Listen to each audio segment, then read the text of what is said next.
That's what makes us great. It features Bruce Springsteen, the protest song premiering yesterday, and it's the boss's latest dig against President Trump. Joining me now via Skype is music expert Alan Cross. Alan, great to see you as always, and give me your take on this track and whether or not you think the Trump presidency and protest music in general is something that's going to actually bring rock music back to the fore. Well, it's interesting that this song is actually available for purchase.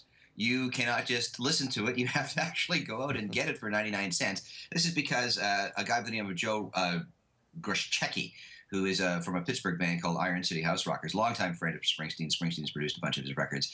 I guess Bruce wants this guy to get full credit financially for the song. Which is interesting because you would think that a protest song should be freely available and that everybody should hear it so it has maximum impact, but we'll put that aside. Springsteen has been a longtime critic of President Trump. In fact, he just came back from a very nice Tahitian vacation where he was on a yacht with Michelle and Barack. It was David Geffen's yacht, and they had a very nice time in the sunshine. Going back as far as January, he's called Trump undemocratic, inhuman. He took a stand on Trump's immigration policies and a variety of other things. So he's never really been much of a Trump fan. The fact that it's taken until now for him to put out an anti-Trump song is actually kind of interesting. Yeah, do you think that the protest music, are we going to see more of this as the Trump presidency rolls along? And again, is this what rock needs to get back on the charts, do you think, Alan?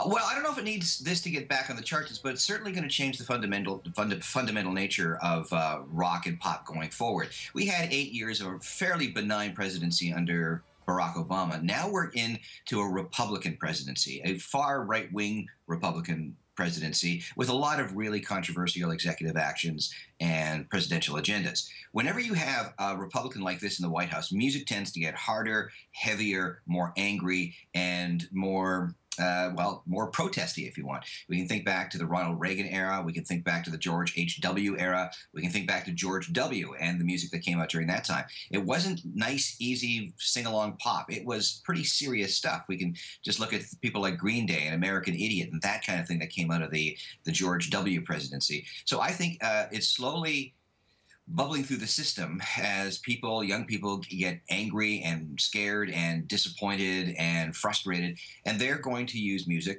which is a cultural feedback loop, to express this sort of stuff. We discussed a lot of this yesterday, for example, at Canadian Music Week. Where is music going? It's probably going to get a lot heavier than it's been over the last 5 or 7 years. Yeah, I want to ask you really quickly, you mentioned Canadian Music Week, and I got about 30 seconds, but give me your take on the state of Canadian music right now. Are we in the best place we've ever been with hitmakers like Drake, The Weeknd, Justin Bieber?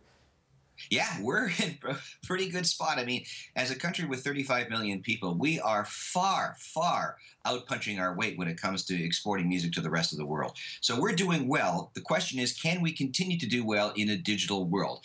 Can we keep our artists at home so that they can be successful from within Canada? All right, we're going to have to leave it there. Alan Cross, music expert. Alan, appreciate the time, sir.